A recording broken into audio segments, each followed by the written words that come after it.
একি সকাল সকাল বর্ষে নিয়ে কোথায় চললে?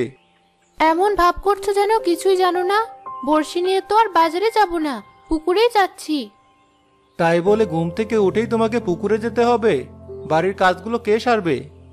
বিয়ের আগে কিন্তু আমার মা বাবা তোমাকে বলেছিল আমাকে বিয়ে করলে আমার মাছ ধরার ব্যাপারটাও তোমাকে মেনে নিতে হবে। তাহলে এখন কথায় কথায় এত খোঁটা দাও কেন? মেনে নিয়েছিলাম বলে কি এখন বাড়ির কাজকর্ম বাদ দিয়ে পুকুরে মাছ ধরতে যাবে? হ্যাঁ যাব। সরো, আমার দেরি হয়ে যাচ্ছে। জানোই তো মাছ ছাড়া আমার এক বেলাও ভাত হজম হয় না। এবার সরো দেখি, আমাকে পুকুরে যেতে দাও। চাষি সুরজ মিয়ার স্ত্রী মালা সেখান থেকে চলে গেল। এই কি ছিল কপালে! এখন কি বাড়ির কাজকর্ম আমাকেই সারতে হবে?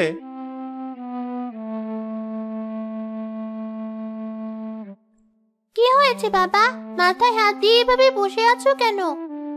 কি আর করব মা, দেখ না, এই সকালবেলা তোর মা বর্ষি নিয়ে পুকুরের দিকে হাঁটা ধরেছে। এদিকে যে আমাকেও মাঠে যেতে হবে, খালি পেটে কি করে যাই বলতো? তোমাকে এত ভাবতে হবে না, আমি এক্ষুনি তোমার খাবারের ব্যবস্থা করছি। বেশ, যা তাহলে। আমি এই বাসনগুলো পুকুর থেকে মেজে আনি। তুই একা একা আর কত কি করবি?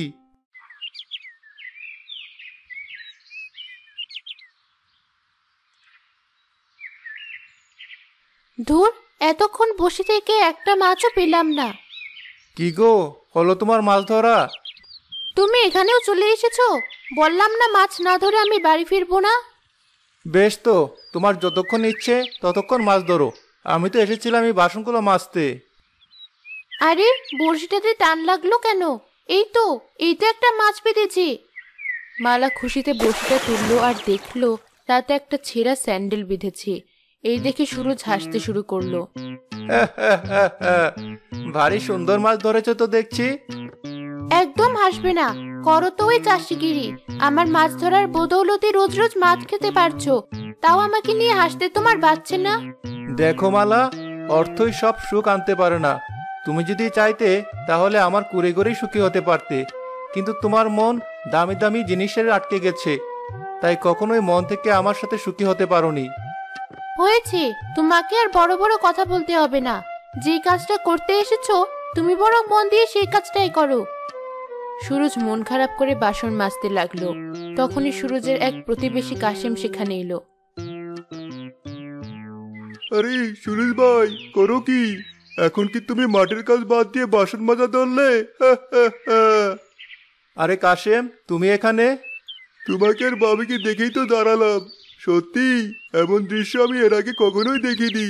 বউ মাছ ধরছে আর বর পাশে বসে বাসন মাজছে। না মানে, হয়েছে হয়েছে, তোমাকে আর নিয়ে বিনিয়ে কিছু বলতে হবে না। এই যে ভাবি, বর্ষি নিয়ে শুধু বসেই আছেন নাকি মাছও মারেছেন? কেন ভাই, শুধু কি ছেলেরাই মাছ ধরতে জানে, মেয়েরা জানে না? আরে আরে, ভাবি তো মনে হচ্ছে রাগ করলেন। না আসলে এর আগে তো কখনো কোনো বৌজিকে মাছ ধরতে দেখিনি, তাই বলছিলাম আর কি। এতই যখন সন্দেহ, আসুন একদিন প্রতিযোগিতা হয়ে যাক, দেখি আপনি বেশি মাছ ধরতে পারেন নাকি আমি পারি। আহা মালা, কি বলছো এসব? না না সুরজ ভাই, আমি ভাবির কথা কিছু মনে করিনি। যতই হোক মেয়ে মানুষ। আমি কিন্তু মজা করে কথাটা বলিনি। আরে, বড়শিতে আবার মনে হচ্ছে টান পড়েছি।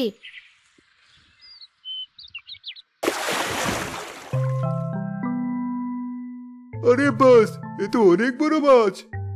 এবার বিশ্বাস হয়েছে তো বড়শি নিয়ে এমনি বসে আছি নাকি আসলেই মাছ ধরতে জানি?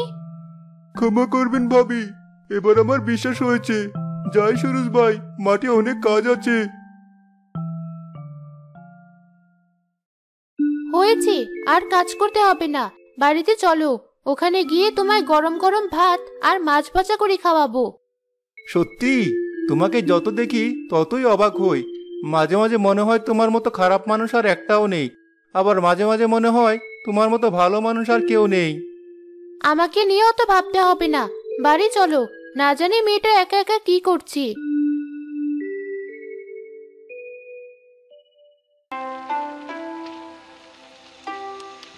সর, আমি করছি। মা, তুমি চলে এসেছো? বাবা কিন্তু আজ খুব রেগে আছি, তাই তো আমি রান্নাঘরে বাবার খাবারের ব্যবস্থা করছিলাম। অনেক করেছো, তোমাকে আর কিছু করতে হবে না। শোন ঋতু, তোর বাবা হয়তো ভাবে আমি লোভী, তাই মাছ ধরতে চাই। আসলে কি বলতো, আমি অনেক গরিব ঘরের মেয়ে, কিন্তু মাছ খেতে ছোটবেলা থেকেই অনেক ভালোবাসতাম। তাই একদিন বাবার থেকে মাছ ধরা শিখি। এরপর এই পুকুর সে পুকুরে মাছ ধরে রোজই বাড়িতে নিয়ে যেতাম। বাবা তো বাজার থেকে মাছ কিনতে পারতো না, তাই আমার ধরা মাছগুলো দিয়েই আমরা খেতাম। সেই থেকেই মাছ ধরা আমার নেশা। ও, এই কথা। আর আমি কি নাকি ভাবতাম। কি ভাবতি? তুইও ভাবতে আমি খুব লোভী? না মানে, হয়েছে, তোকে আর তোতলাতে হবে না।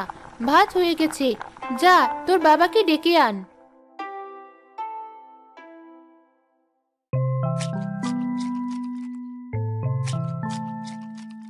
খাওয়া দাওয়া শেষ করে সুরজ রওনা হলো মাঠের দিকে।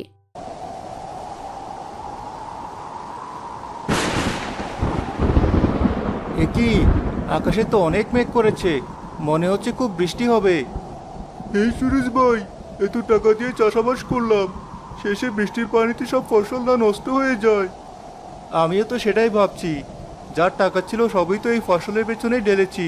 যদি বৃষ্টিতে সব নষ্ট হয়ে যায়, তবে তো বউ মেয়ে নিয়ে পথে বসতে হবে। মন খারাপ করো না সুরেশ ভাই, তার চেয়ে বরং উপরওয়ালাকে ডাকো, একমাত্র তিনিই আমাদেরকে রক্ষা করতে পারবেন। হাই হাই, এ কি হলো? বৃষ্টি তো শুরু হয়ে গেল।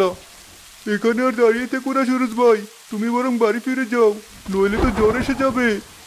কি করে বাড়ি ফিরবো বলো? চোখের সামনে আমার সোনার ফসল নষ্ট হয়ে যাবে, তা আমি কি করে মেনে নেব? সুরজ কাঁদতে কাঁদতে বাড়ি ফিরে গেল। এ কি, ভিজতে ভিজতে বাড়ি ফিরলে যে? কতবার বলেছি মাঠে যাওয়ার আগে ছাতাটা নিয়ে যাবে, কে শোনে কার কথা? এই নাও গামছা, তাড়াতাড়ি হাত পা মুছে ফেলো। কি হবে জ্বর এলে? যা বৃষ্টি হচ্ছে, এবার তো মনে হচ্ছে ঘরেই বসে থাকতে হবে। কি হয়েছে তোমার, এসব বলছো কেন? আর কি হবে, আমার পাকা ধান এই বৃষ্টিতে ভিজে সব তো পচে যাবে। ভেবেছিলাম ভালো রোদ এলে কাল পরশু সব ফসল ঘরে তুলবো, কিন্তু ওপরওয়ালা আমায় এ কোন শাস্তি দিল? কেঁদো না, দেখো এই বৃষ্টি ঠিক থেমে যাবে। চলো ঘরে চলো। এভাবেই বেশ কিছুদিন টানা বৃষ্টি হলো, তাতে সারা গ্রামই বন্যা হলো। হায় হায়, এবার কি হবে?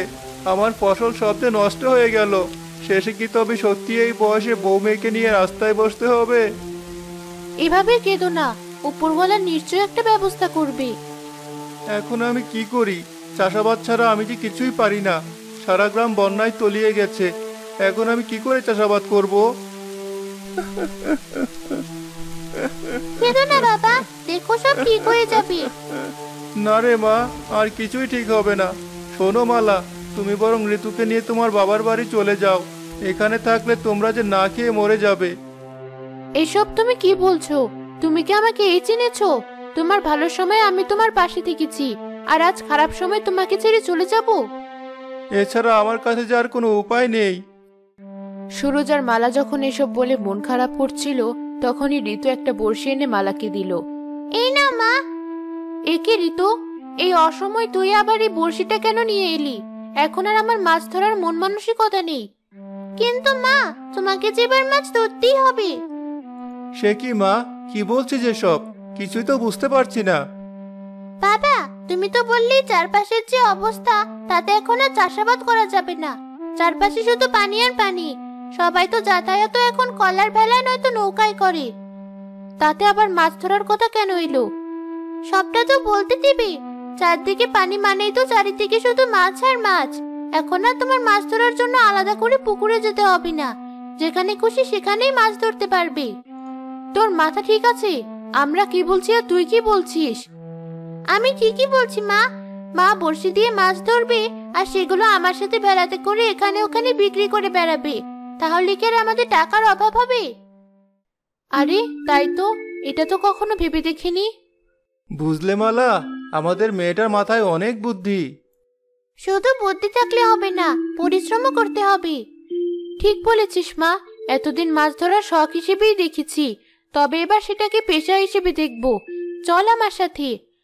মালা ঋতুকে সাথে নিয়ে ভেলায় চড়ে মাছ ধরতে বেরিয়ে গেল।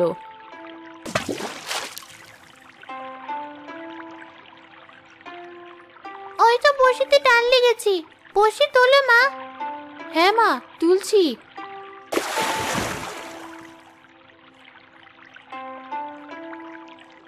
কত বড় মাছ! এটা অনেক দামে বিক্রি হবে।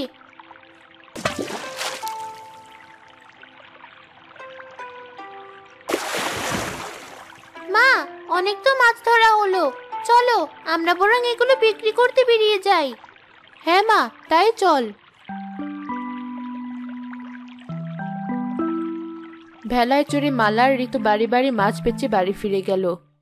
দেখলে তো মা, বুদ্ধিটা কেমন কাজে লেগে গেল। বাবা, আজ কিন্তু মাছ বেচে অনেক টাকা হয়েছে। হ্যাঁ মা, তাই তো দেখছি।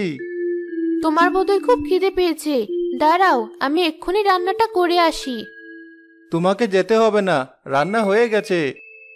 সে কি, তুমি কেন রান্না করলে? আমি তো বলেছি আমি এসে রান্না করব। কেন? তুমি যদি বাইরে গিয়ে কাজ করতে পারো, আমি কেন ঘরে রান্না করতে পারবো না? আজ বুঝতে পারছি কোনো শখই ছোট না। তুমি যখন আগে মাছ ধরতে চাইতে, আমি তোমাকে কত অবজ্ঞা করেছি, কিন্তু আজ তোমার সেই প্রতিভায় আমাদের সংসারটা বাঁচিয়ে দিল। সংসার কি তোমার একার? এই সংসারটা আমারও, তাই এটা বাঁচানোর দায়িত্ব আমারও আছে। এভাবে খুব অল্প দিনে মালার ধরা মাছ বিক্রি করে তাদের সব অভাব দূর হয়।